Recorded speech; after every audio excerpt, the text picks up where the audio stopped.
नमस्कार, आप देख रहे हैं न्यूज इंडिया लाइव टुडे। खबर लखीमपुर खीरी जिले से है, जहां सिंगापुर में लाखों की नौकरी कर रही जिले की स्वाति पांडे नहीं भूल पाए अपने देश की मिट्टी को और विदेश की लाखों की नौकरी छोड़कर किसानों की जिंदगी में मिठास घोलने के लिए विदेश से स्वदेश लौटी।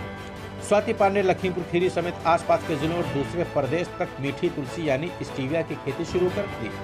स्वाति ने आर्बोरियल नाम से एक कंपनी बनाई जो मीठी तुलसी यानी स्टीविया की पत्तियों से प्रोडक्ट बना रही है। स्वाति कहती है कि सिंगापुर और इंग्लैंड में नौकरी करते करते ही ये सोच लिया था कि कुछ ऐसा करना है जो भारत में हो और किसानों की जिंदगी में कुछ मिठास ला सके और समाज के लिए हितकारी साबित हो। इसलिए उन्होंने स्टीविया की खेती को चुना। इस नेचुरल स्वीटनर की देश विदेश से बड़ी बड़ी डिमांड। बताते चले कि खीरी जिले के नीमगांव इलाके के कोटरा गाँव के रहने वाले डॉक्टर अशोक कुमार पांडे की बेटी स्वाति। डॉक्टर अशोक कुमार पांडे भारतीय वन अनुसंधान संस्थान में साइंटिस्ट थे। स्वाति की मां घरेलू महिला हैं। बचपन में जब स्वाति छुट्टी बिताने गांव आया करती थी तो किसानों की दीनहीन दशा देखकर उनके मन में कुछ करने का जज्बा था। 2010 में आईआईटी धनबाद से मैकेनिकल इंजीनियर करने के बाद स्वाति को उच्च शिक्षा के लिए कॉमनवेल्थ स्कॉलरशिप मिल गई, जिसके बाद स्वाति भारत से लंदन के प्रतिष्ठित इंपीरियल कॉलेज से पीजी करने के बाद वही नौकरी करने लगी। जिसके बाद स्वाति सिंगापुर चली गई। वहां रहते उन्होंने देखा कि नेचुरल स्वीटनर यानी शुगर फ्री की बड़ी डिमांड है। उन्हें एक बिजनेस की तलाश थी जिसका सोसाइटी पर पॉजिटिव इम्पैक्ट हो। ऐसे में शुगर फ्री से बढ़िया क्या हो सकता है। अच्छी नौकरी करते हुए स्वाति अपने देश में अपने देश के लोगों के लिए कुछ करने की योजना ही बना रही थी। लखीमपुर आकर स्वाति ने स्टीविया की नर्सरी बनाई और लीज पर खेत करने के स्टीविया की खेती शुरू की।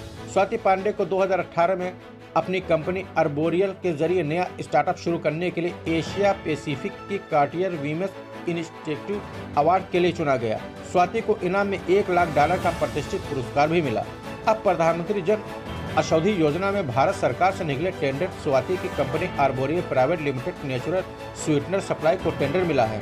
भारत भर में करीब 6000 जन औषधियों केंद्र पर बोरियल के उत्पाद बिकने लगे हैं और इनकी डिमांड भी लगातार बढ़ती ही जा रही है। आर्बोरियल कंपनी का मधुरक जन औषधि केंद्रों पर भी बिकने लगा है। अमेज़न पर मैजिक लीफ नाम से नेचुरल स्वीटनर बिक रहा है। स्वाति कहती है कि लिक्विड पाउडर फॉर्म में भी प्रोडक्ट लॉन्च हो चुके हैं। हम जल्द ही अपने बड़े पैमाने पर इसका उत्पाद करने की योजना बना रहे हैं। स्टीविया की खेती क्या आपके दिमाग में आया कि आपने ये सब शुरू किया?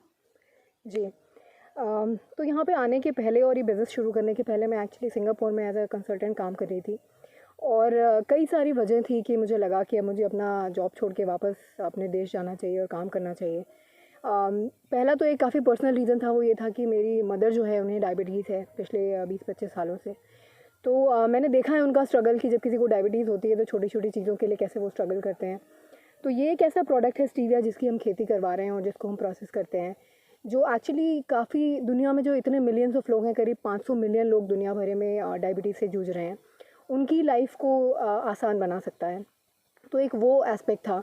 और दूसरा ये था कि क्योंकि एक नेचुरल प्रोडक्ट है और ये किसान की धरती से आता है, किसी को इसे ग्रो करना पड़ेगा before we talk about anything else. तो इसको उगा करके, और ये यहाँ का पौधा नहीं है, एक्चुअली साउथ अमेरिका का पौधा है, तो इसको इंडिया लेके आके और यहाँ पे इसको ग्रो करने से हमारे किसानों को भी काफ़ी फ़ायदा हो सकता है। तो यही 2-3 वजह थी मेन। अभी कितने एकड़ में आपकी ये स्टीविया की खेती? हम लोग करीब अभी 150 एकड़ में कर रहे हैं ये। कितना लीज पे है? और इसमें से लीज पे हम लोग अपना खुद लेके कर रहे हैं करीब 20 एकड़, बाकी किसानों के साथ मिलके है। और आगे फ्यूचर में प्लान यही है कि दूसरे किसानों के साथ ज़्यादा से ज़्यादा बढ़ें। हम लोगों ने शुरू में अपना लीज़ पे लेके इसीलिए किया क्योंकि हम एक्चुअली डेमोन्स्ट्रेट करना चाहते थे किसान को कि कैसे करना है। पर हमारा मॉडल यही है कि हम खेती वाला काम जो है वो किसान से ही करवाना चाहते हैं, क्योंकि हमारी अंडरस्टैंडिंग देश और दुनिया से जुड़ी खबरों के लिए देखते रहिए न्यूज इंडिया।